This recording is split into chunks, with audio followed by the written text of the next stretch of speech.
The total destruction of Israel, something used by the Zionist lobby to bilk the US out of billions for years, is no longer a dream. It is inevitable. The only question is, when? With it, a limited world war may emerge with some surprises in store.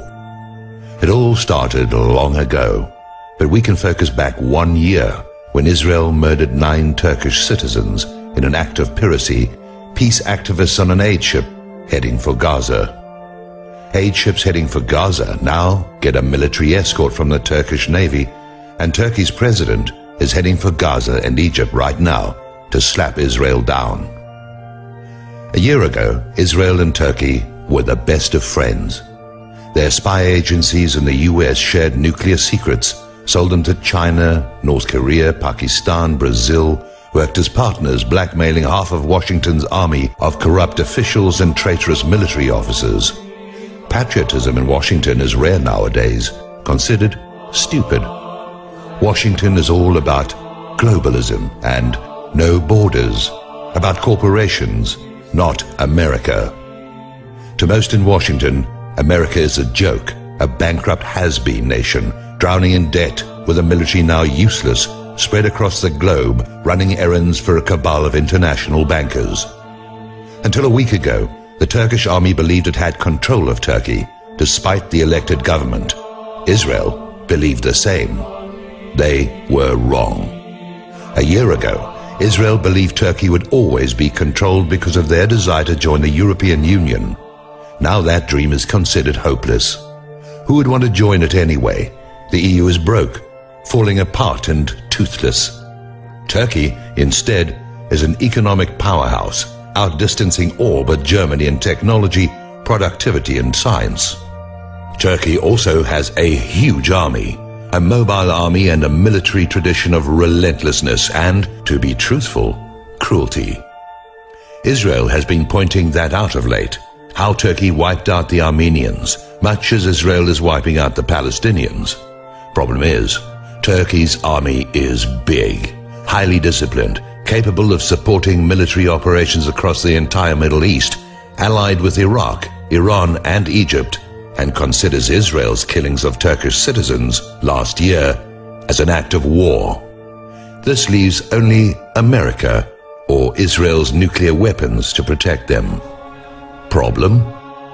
Paid stooges in Washington talk about Israel's strategic importance to the US. That's a dream, much as the strength of Israel's army is a dream. There are 2 strategic allies in the Middle East, Egypt with their control of the Suez Canal and Turkey with their control of the Bosphorus, the only gateway to the Black Sea, something of immense value to the US. Turkey is also the gateway for oil from Central Asia and northern Iraq. Another factor is Kurdistan. Israel has controlled the PKK, the communist terror group that has killed thousands in Turkey. Israel is threatening to unleash them again. In meeting with leaders in Iraq, however, I was told that Turkish military actions against the PKK, even inside Iraq, were welcomed. Kurds in Iraq hate the PKK and have long seen it as destructive. Northern Iraq is closely aligned with Turkey. Their economy is totally dependent on Turkey, much more than Baghdad. Hopes for a Kurdish nation are dependent on good relations with Turkey, and those relations have improved continually for some time. One reality is the weakness of Egypt. The Mubarak government, including the military and intelligence services, worked closely with Israel, as did those of Turkey. It is Israel's goal to keep Egypt in line. However, with the killing of 5 Egyptian police and the protesters sacking the Israeli embassy in Cairo, that is coming into question. Israel still has considerable resources in place in Egypt. Particularly we saw on August the 11th, 2011, when the Bush-Bechtel envoy David Welch met with Israeli and Gaddafi representatives in Cairo at the Four Seasons Hotel, CIA and Egyptian spies in the room planning bribes to be paid to journalists and peace activists in a last-ditch attempt to save another Israeli ally, Gaddafi. Thus, Turkey will be doing a road trip to gain allies against Israel and to flank US backing, blackmailing the US. As Turkey has nearly all US nuclear secrets gotten through their spy partnership with AIPAC, something we were told of when I interviewed FBI informants within the Bush White House, they have things to trade. Turkey can turn out thermonuclear weapons quickly. Israel's counter is their partnership with India. India is building long-range ICBMs capable of carrying 10 warheads, also capable of reaching the United States. Israel has requested 10 of these missiles, giving them the capability of hitting the United States with 100 hydrogen bombs. This is not conjecture. This deal with India has been confirmed. The weapons are being built with US technology stolen by Israel and Turkey, and Pakistan has spies working inside every aspect of the project. No secret to anyone. China is also aware, and they believe they are a potential target of these Indian weapons. Thus, China is transferring advanced technologies, not only thermonuclear, but advanced aircraft designs and missile technology to Pakistan. In reality, from a military standpoint, India overshadows Pakistan by a mile. However, with the US in economic decline and dependent on China to buy US debt, betting against China and their close relationship to Pakistan is inadvisable. Pakistan represents China's foothold in Central Asia and their access to a port, Gwadar, in the Indian Ocean. China is dependent on oil from the region and sees the Indian Ocean as an area of strategic value. Pakistan is taking advantage of that. Russia is laughing themselves to death. They helped set up America to fall in Afghanistan, payback for America's support of the Mujahideen, and are enraged at the CIA and the US military for its role in flooding Russia with cheap heroin from Afghanistan. Heroin is destroying the social fabric of Russia nearly as much as drug profits that have infected the US political system have destabilized the US, left the Mexican border totally open, and kept the US and Afghanistan as guardians of the largest opium den in the world. The changes we will see? Libya's new government is more than aware of Israel's interference on behalf of Gaddafi and will become a relentless enemy of Israel. Despite false reports Israel has inserted into the fringe media, Egypt is in play. Things could go either way depending on how meetings go this week with Turkey. With the UN vote on Gaza a given, the US will veto Palestinian statehood. Egypt and Turkey will be pushed together as US prestige in the region crashes. Israel's reaction under its repressive and reactionary Likud regime, under attack at home for economic failures, one after the other, will be to push for military action against Gaza. They may also wish to play in Lebanon, taking advantage of Syria's current weakness. This would be a mistake. Syria will not go down in flames like the Gaddafi regime. They are too vulnerable and will lose their place at the table, offset by Turkey, a nation that has an unpleasant history in the region lasting hundreds of years, a reputation Turkey is now trying to repair. This could also go either way. Israel still has nuclear weapons. Their nuclear advantage in the Middle East is now likely to make them a target. Turkey's army is more than a match for Israel, not even close.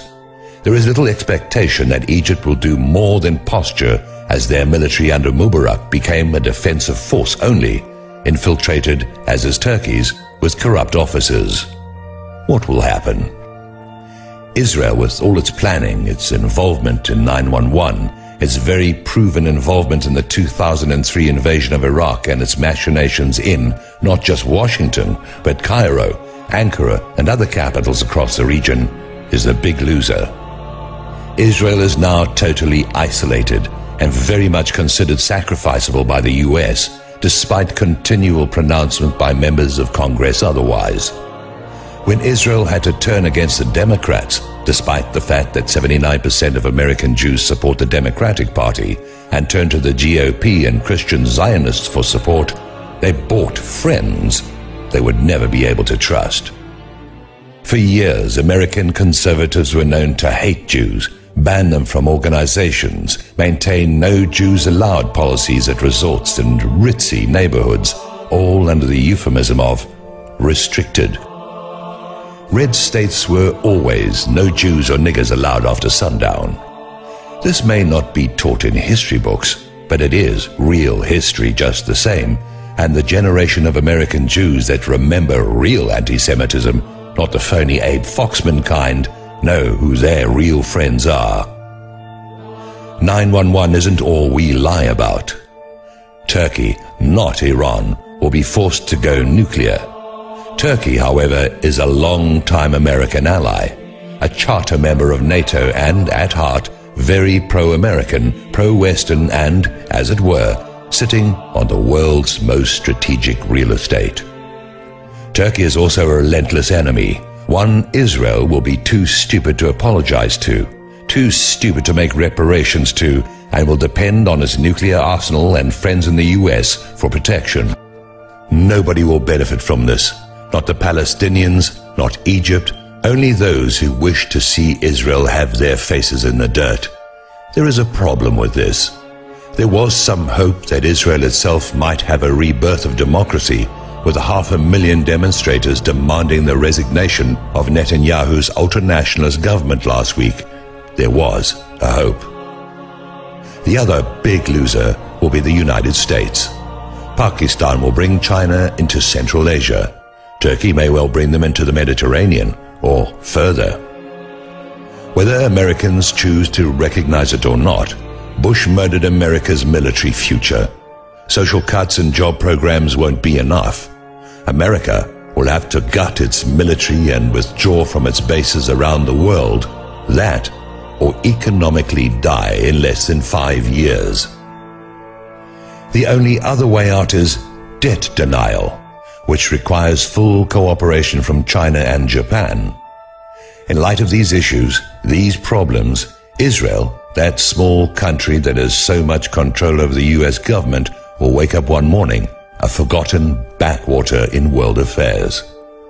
Back in 1981, it looked like Israel would be a peaceful neighbor in a Middle East destined to move forward, maybe not to freely elected governments, but at least to no longer be a sideshow for the Cold War. There were lessons from 1981 when Jews visited Cairo as honored guests. 500,000 Israelis, homeless, underemployed, say they can no longer afford, even with the billions of dollars America is giving them, to try and run the world from a few acres of sand now farmed by foreign workers. If Israel's extremist government continues its fear-mongering, helped along by AIPAC and the ADL in the United States, Israel will not survive. Israel will not die alone, not by a long shot.